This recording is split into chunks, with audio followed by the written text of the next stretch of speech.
Go ahead and come on down. And we're going to start on our side. So I'm going to have you lie on your side. We're going to stack both of our knees. And then another consideration is your head position. I don't want your head hanging out here, so I'd like you to support it. And if that doesn't feel good on your arm, you can just grab a pillow and place it there and just make sure that it's giving you just like a healthy alignment to your neck. So now, this first exercise is training the hips, and it is called a clamshell. It's kind of given that name because we can kind of look like a clam scuttling along in the ocean. Now, I'm from Arizona, so I haven't seen too many clams scuttling along in the ocean, but maybe you have. So we're just lifting up like so. And a really important consideration on this is to stay stable. What do I mean? It's very common to lift up and maybe because of a lack of strength or lack of range of motion to kind of rock back. We don't want to do that. We want to stay nice and stacked and just raise that top knee, get as much range as your body will give you, and back down. Continue on. Let's get one more here and release. Now this next exercise is a take off of the clamshell. It's a little bit harder. We're going to straighten our leg, our top leg like so. We're going to flex the toes toward our knee, keeping that heel pointed towards the wall that's behind us. And we're going to raise the leg straight up. Now this is, like I said, it's a little bit more than that clamshell. So if this feels like it's too much, right now go back to your clamshell and just carry on with that. But give it a try if you can. And continue on. We're still working those same muscles. And here's the thing with this. If those muscles are starting to show fatigue, it's very common for the hip to kind of pull up like this. We don't want that action. It's using the wrong muscles from what we're trying to accomplish here. So if you're noticing that, don't raise as high. Just change your height, maybe down here. And just kind of find that spot where you can maintain control. Let's do one more.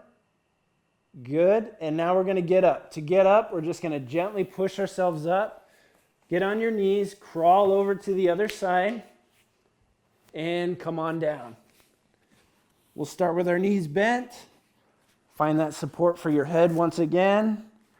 And here we go. Raise that top knee, and back down.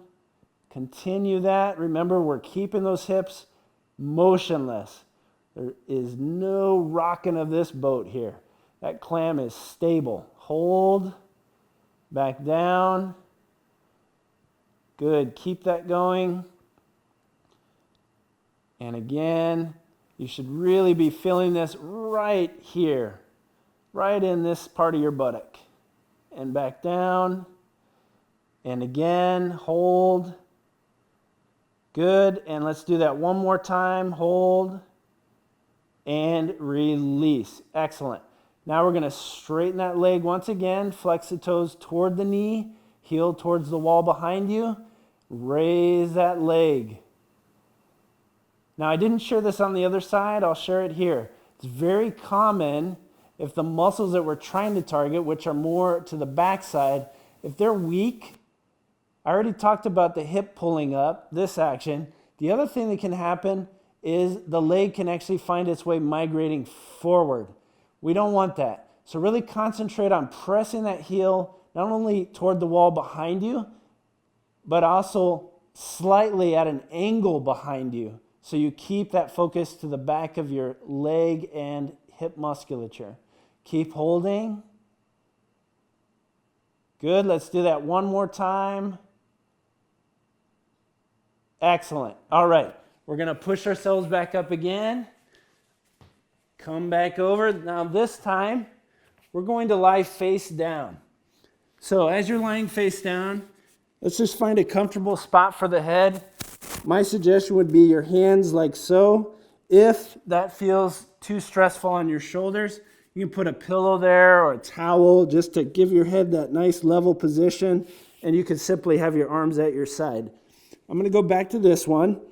And what we're going to do is first we're going to flex one foot toward our knee, straighten the knee, And then just ever so gently, we're going to raise that leg straight up and bring it back down. Now this is definitely going to isolate the back of your leg and your buttock once again. And the other consideration is this is actually an abdominal exercise, believe it or not.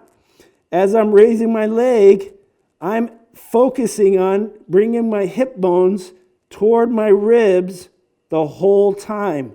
Why am I doing that? Because this is what it would look like if I wasn't. My back would arch and I'd feel that stress immediately in the lower back. We don't want that. I know you don't, and I certainly don't. So let's keep that control, hold. Continue to flex the foot toward your knee. Good, and let's do that one more time. And release, excellent. Point your toes away, flex the other foot, straighten the knee, and let's get going. Continue on, raise that leg. As you're holding that, make sure that you are not feeling stress in your spine. If you are, that's just a clue again. Where are my hip bones? Where are my ribs? Am I maintaining that control? Good. Keep it going. And again here, try to keep those shoulders nice and relaxed as we're getting into this workout now. You might be feeling a little bit more challenge up in the neck and shoulders. Just breathe. Breathe nice and easy. Try to reduce that tension to the best of your ability. Good. Continue on. We're almost there. And let's do one more. Hold and down. Good. Now this last one, we're going to flex the knee, bringing the heel towards your butt. And this is going to be a real subtle move. For some of you, you may not even get the move I'm going to show you. We're going to draw the hip bones toward the ribs, and ideally we're just flexing upward toward the ceiling and back down. It doesn't look like much, but I promise you, it is mucho beneficial.